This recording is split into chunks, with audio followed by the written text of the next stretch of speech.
mắc từ tóc bao ngắt từ mắc từ nát thao ở đây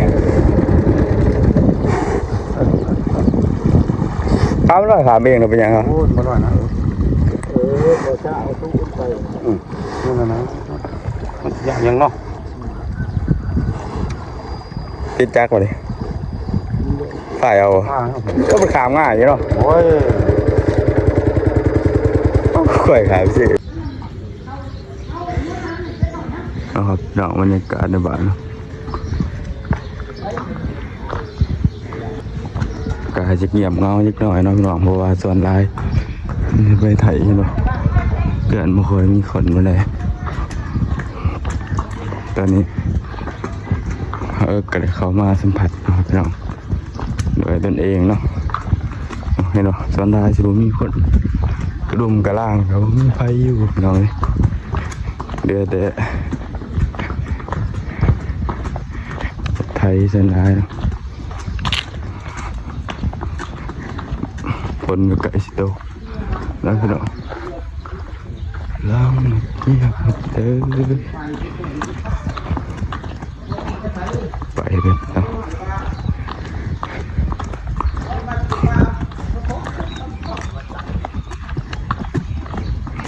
บรรยากาศพี่น้องยามบ้านก็คือวันนี้ว่าก็เสียเอาควายนะครับพี่น้องเอาควายไปหน้าเนาะก็ได้ว่าเห็นหมู่บ้านนะครับพี่น้องที่เงียบเงาเนาะเนาะส่วนใหญ่สิมีแต่ผู้เฒ่าไม่ค่อยมีวัยรุ่นหนุ่มสาวเงียบเงาเลยเนาะเพื่อนก็บ่มีคนอยู่เพราะว่าเงินบาทขึ้นพี่น้องเงินบาทขึ้นหลายก็เลยจะให้คนลาวอยากไปไทยเนาะบ่ค่อยมีคนเลย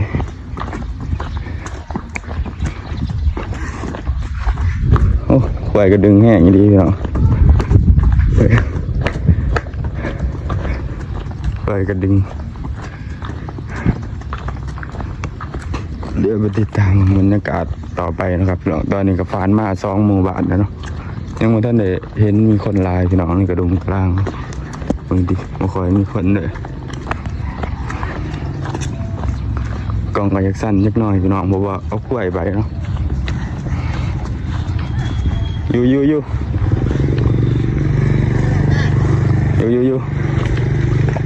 กล้วยไปมานะบ้านนี้เนี่ยเราขนาดเป็นกลายเป็นหมู่บ้านด้างสังเกตเห็นบ่พี่น้องว่าบ่มีคนเลย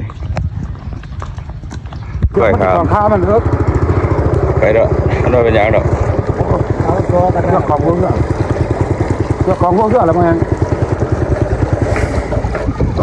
กล้วยเสือก มักtừ tóc bao ngắt từ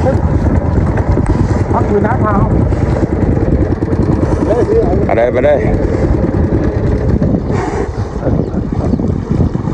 ข้ามเลยขาเบี่ยงเราเป็นยังไง một loại nào? Một chảo không cũng phải. Nhưng mà nó dạng nhằng nó. ติดจักรมาดิฝ่ายเอาก็ไปขามง่ายอย่างเนาะ Ôi. ข่อยขามสิเอาเลยขามมาเลย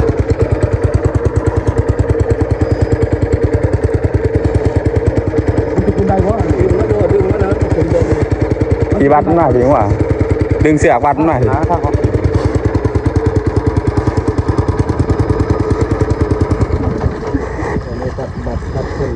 มันคือตั้งแค่มันอะไรเหรอ รอยหนามเก่งก็ได้เอาเราข่อยกันเนาะ โอ้ยมาเนี่ย โอ้ยมันเคยแล้วเนี่ย เคยถามเคยนั่น มันคือหัวเนาะ งัวแบบเรียกเขาเคยเอาขึ้นดงแล้วเต้นที่เขาเองตุ๊บตับลูก มันจะขึ้นได้ว่าแล้วอันนี้ข้าง โอ้ มันแหงบ่ล่ม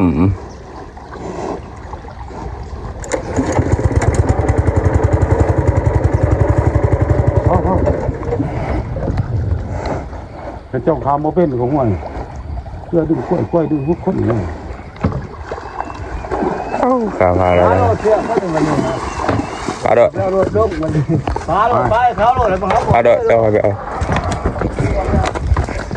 เอาก็ได้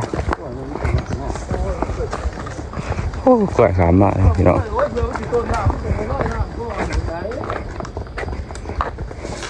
โอ้ขา ามมาได้ผ่านเอาควายขามมาแล้วเนาะก็จะเดินทางออกไปมันหาต่อเนาะก็เติมมันโอ้ยางมา2-3 หมู่บ้านนั่นเลยพี่น้องหน้าแก้มผู้เปิดหัวเนาะเดี๋ยวติดตามมึงการเดินทางกันอีกน้องว่าจะใกล้สมใดเนาะตอนนี้ก็กำลังหอดบ้านนะครับ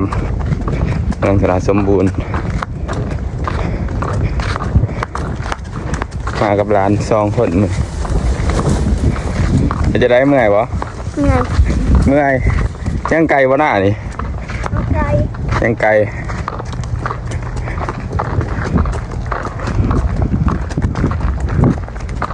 บรรยากาศมันเป็นครึมๆพี่น้องคล้ายๆแบบทุกคนจิตตกตกดีมันนี่ฝนบ่ตกถ้าฝนตกห้ามน้ำทางนึงที่ซีเมนต์นะบ่ได้เลย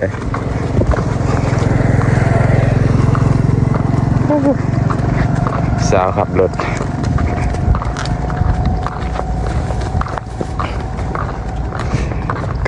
ควายแลนนะควายแลนแอนไปเร็วไปเอามากินข้าวเขาจูงก่อนด้วยย่างก่อนด้วยตามจะหาทางใหญ่ไปหรอกนะผ่านมา3-4 หมู่บ้านก็เงียบเงาพี่น้องเนาะบ่ค่อยมีคนส่วนร้ายเขาจะไปกรุงเทพไปไทยเวทผู้บ่าวหนุ่มสาวอยู่ในบ้านกลายเป็นหมู่บ้านล้างเลยบรรยากาศที่เนาะน้ำตรงไหนตรงหน้าเนาะตอนนี้ก็เป็นช่วงเฮ็ดฤดูหน้าปีพี่น้องเพราะว่าส่วนยาเขาจะกระเดียวหน้าแสงเพราะว่าให้ยี่พ่อเนาะให้ยี่พ่อย่างก่อนนะก็ให้ยี่พ่อขับรถไปก่อนนะก็เขาจูงขวายน้ำดังไปเด้กระยามันเดี๋ยวย่างไปจูงก็ได้หรอกจูงก่อนย่างก่อน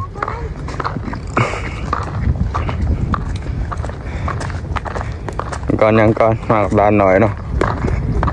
แอนนาโอ้เบื้องหลังเขาจะรายการพี่น้องรายการไหลหมุงมาเลยเนาะนี่นะครับกล้วยที่ว่าอีพ่ออยากปล่อยออกเนาะก็ย้อนว่าถ้าอยากไปไทยพี่น้องเลยแต่ว่าตอนนี้มีคนมาหับสื่อครับจังถ้าผู้ใดสนใจก็สามารถติดต่อเข้ามาได้แล้วครับพี่น้องทาง2 YouTube เบอร์ไหลเนาะอากาศยามแรงมัน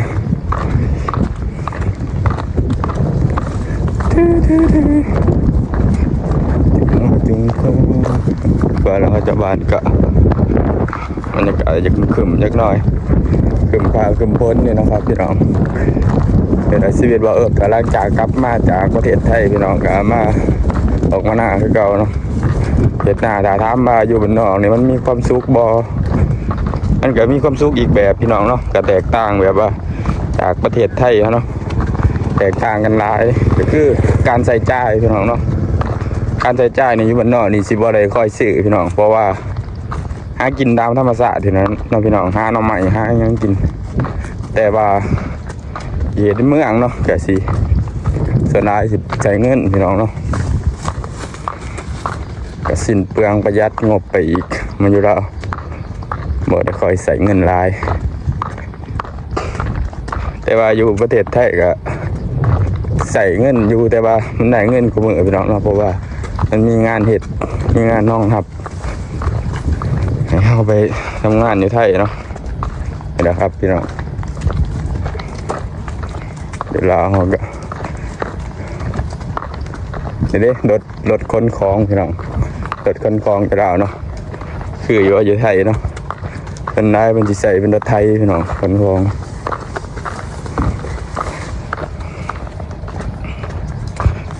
ตอนนั้นก็จะเป็นภูเขาของป่าก็ยังร้ายพี่น้องอยู่ลาวกันเนาะทรัพยากรแม่ธาตุต้นหมอกต้นไม้ก็ยังเขียวร้ายกันเพราะว่าส่วนนี้ก็ลงไห้ลงหน้าเนาะชาวนาชาวบ้านก็กาเกียมพี่น้องขาดไทยเนาะเพื่อไปทำหน้าอยู่แถวหน้าของไทยของเราเนาะก็นี่ก็ฟ้ามา3 หมู่บ้านนะครับจูงว่ามันนี่ก็ถือว่าจูงก้อยมันนี่ก็ไกลเติบพี่น้องเนาะโอ้ยหลายลักเติบแล้วนี่ถ้าเทียบใจก็ประมาณ8 ลักพี่น้องเลยความไกลเนาะ ย่าง การออกกำลังกายไปด้วยตอนนึงหน่อยแกเนี่ยนี่เลยพี่น้องเนาะจูงควายเวลาสิลงหน้าพางนั่นก็จูงว่าก็หน้าพางนี่นะครับพี่น้องหลังจากแล้วหน้าพางนั่นก็เอาควายขามาคือเก่ามาเห็ดคือเก่ามาเดี่ยงอยู่หน้าพางเลยเนาะย่างก่อนให้ร้านย่างก่อนเดี๋ยวไปหาทางใหญ่เวิร์กซีดีวิวให้เบิ่งเลยเนาะนี่นะครับพี่น้องคนทางหวานเฮากันเนาะกระบอกแปลกพี่น้องเนาะอันทันก่อนไปมากเวลาฝนตกคนยังจะแค่นี้แหละครับฝนตกก็อยากไปยากว่ายากเนาะเพราะว่ามันเปื่อนเปื่อยได้เดี๋ยวนี้ก็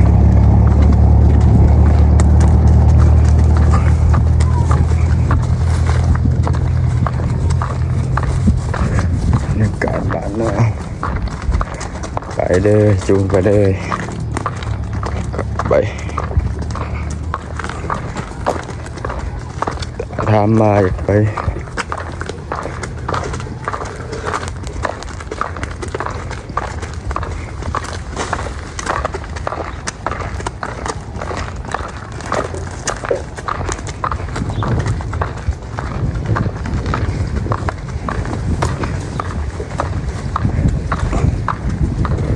บรรยากาศร่มเย็นน้องโชคดีที่ฝนมาตกค่ำน้องเลยน้ำทางเนาะแต่ฝนตกค่ำนี่ก็เสียใจเที่ยงหน้าเขาเดี๋ยวได้เธออันนี้ก่อนบริสุทธิ์เอาให้เปียกเนาะเพราะว่าหน้าเขาก็ยังไกล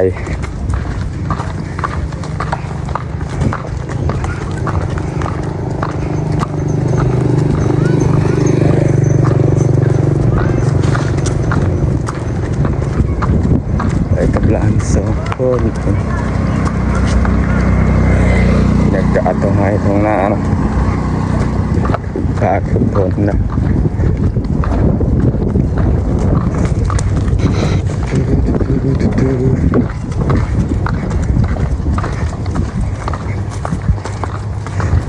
กับเส้นทางนะงามพลก็คือเห็นนะครับพี่น้องทางออกมาหน้าเนาะว่าแตกต่างกันเด้กับทางออกมาหน้าประเทศไทยพี่น้องทางออกมาหน้าประเทศไทยนี่สิมันมีคุ้มเลยบุคคลจีดไปเบิร์ดเลยเนาะคือเวิร์กเดินทางมาส่วนหนึ่งนะครับพี่น้องเห็นอยู่บนเนาะทางมาหน้าพี่น้องเลยสุดยอด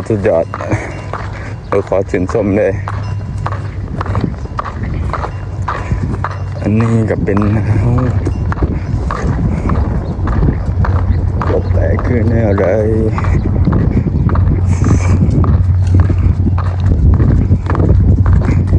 ใบพอคล้ายพอออกนะครับพี่น้อง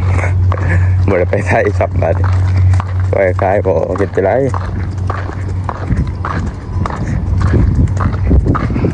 บรรยากาศตรงไหนตรงหน้า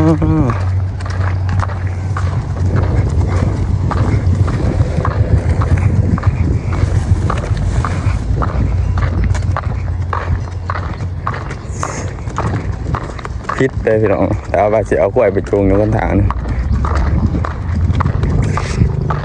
ว่าโนแมนของจูงกล้วยเลยนั่นเป็นของโดด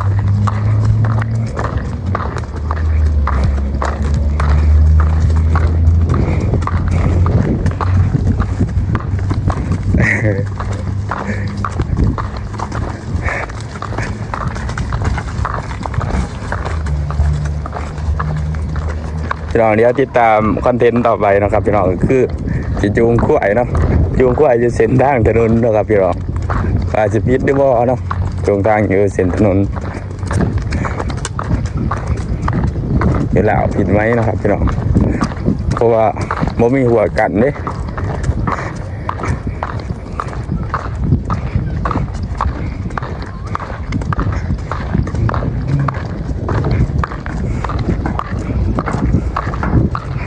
บรรยากาศงามสด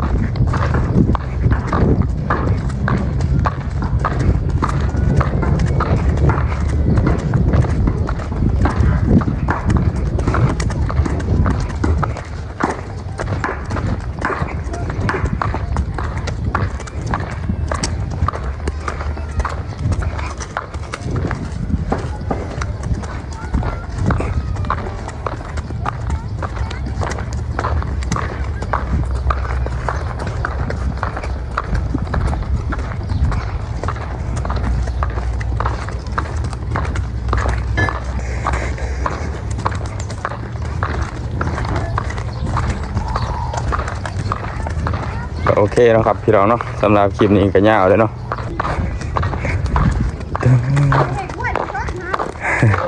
ปล่อยมาเด้อ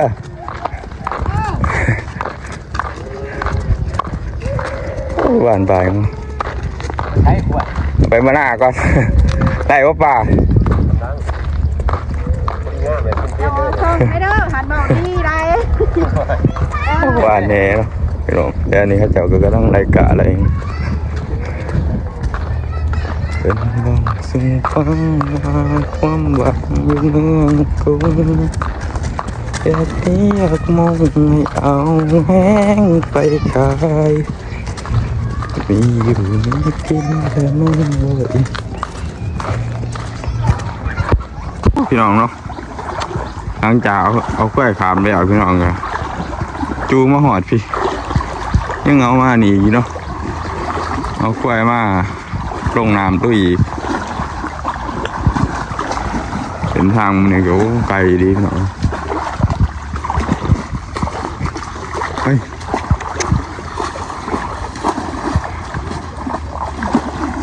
แถมจังหวัดหน้าเนาะตีนผู้เพราะว่าเสียงไกลแล้ว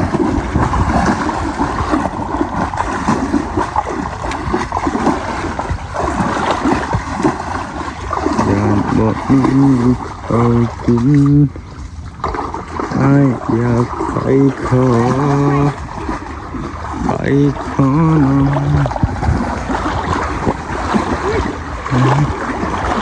เฮ้ย